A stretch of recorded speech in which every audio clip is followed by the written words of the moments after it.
преддверии Дня энергетика за круглым столом «Энергетика Тувы. Состояние и перспективы развития» собрались руководители, ведущие специалисты Минтопэнерго и мэрии Кызыла, а также организации энергетического профиля, научно-исследовательских и производственно-технологических организаций. Также в работе круглого стола участвовали студенты инженерно-технического факультета Тувинского госуниверситета, которые в ходе общения узнали о реализуемых программах и проектах. Круглый стол каждым годом ставит такие актуальные проблемы энергетики и развития.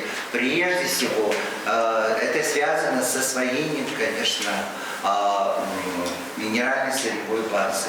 Это прежде всего обновление городской инфраструктуры. Ну и, конечно, вы знаете, что город Кызыл в настоящее время является самым крупнейшим мегаполисом нашей республики, где проживает уже 52% населения республики. И это обязывает о многом.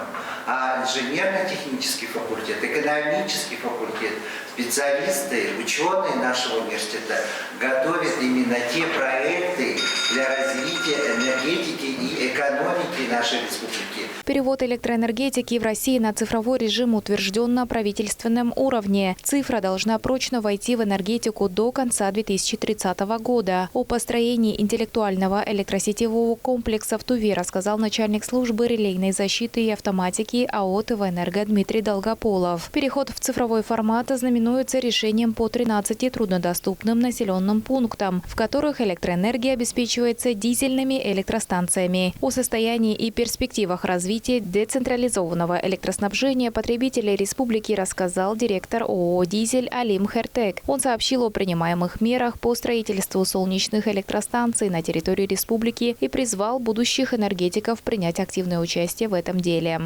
У нас все дизельные электростанции, то, что ранее сказано, они все действительно работают за счет контроля и управления.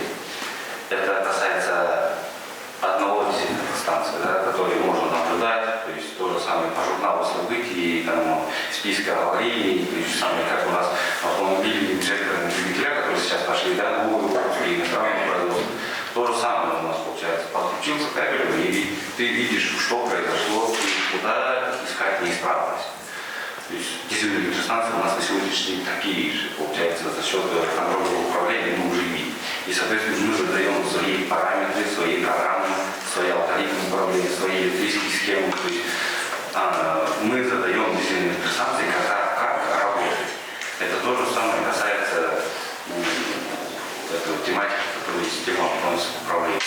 Подготовка специалистов по направлению электроэнергетика и теплоэнергетика в Тувинском госуниверситете осуществляется по профилям бакалавра и магистров очной и заочной форм обучения. Ведется также переподготовка специалистов с высшим образованием по программе электроснабжения. Будущие энергетики выигрывают гранты на всероссийских конкурсах в области теплоэнергетики и инноваций. Об энерготарифах и итогах подготовки энергокомплекса к зиме подробнее энергетики Тувы расскажут на пресс-конференции завтра, 21 декабря. Айдана Холуг, Миранергет, Тува 24.